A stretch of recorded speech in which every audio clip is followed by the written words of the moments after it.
Krishna Hare Krishna Krishna Krishna Hare Hare Hare Rama Hare Rama Rama Rama Hare Hare Govinda Bolo Hari Gopal। आज हम श्रीमद् भागवत के पहले अध्याय पहले स्कंद के छठे पेज पे से शुरू करेंगे। और जब इन विषयों के प्रति मेरी रुचि अत्यंत गहरी हो गई तो मैं निरंतर श्री भगवान के विषय में सुनने के लिए आतुर रहने लगा। फलस्वरूप मेरे हृदय से रजोगुण और तमोगुण के प्रभाव नष्ट हो गए और मुझे अनुभव होने लगा कि अज्ञानता के कारण ही मैं अपने इस स्थूल और सूक्ष्म शरीर को आत्मा मान रहा था।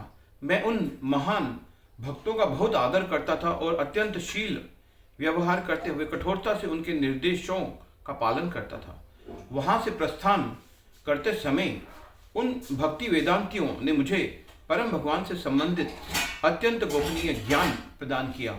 इस प्रकार मैंने उनसे प्रत्येक वस्तु को भगवान की सेवा में नियुक्त करने की कला सीखी, जिसका चरम लक्ष्य भगवान के परम धाम में उनका निजी सानिध्य प्राप्त करना है।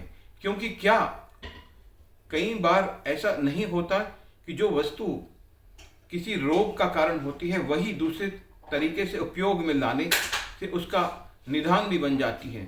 भक्ति की पद्धति का पालन करने तथा भगवान श्री कृष्ण की कृपा से धीरे धीरे मुझे सबसे पहले भगवान के दिव्य ज्ञान की अनुभूति हुई और फिर योग सिद्धियों तथा अनंततः उनकी अंतरंग प्रेममयी सेवा की प्राप्ति हुई। हे श्री व्यासदेव, मेरा निवेदन है कि तुम भगवान की लीलाओं का विस्तार पूर्वक वर्णन करो, क्योंकि इससे आज के पतित मानव समाज भौतिक जगत के दुखों से मुक्त हो जाएगा। श्री व्यासदेव ने पूछा, हे गुरुदेव, उन महान साधुओं के चले जाने के बाद आपने क्या किया? उनके द्वारा दिव्य ज्ञान में दीक्षा प्राप्त करने के पश्चात आपने किस प्रकार अपने जीवन को व्यतीत किया? किस प्रकार अपना वह शरीर त्याग कर इस शरीर को प्राप्त किया? काल प्रत्येक वस्तु का संहार कर देता है, परंतु ये कैसे संभव हुआ कि आपको अभी तक ब्रह्मा जी के पिछले दिन में घटी घटनाओं का स्पष्ट स्मरण है?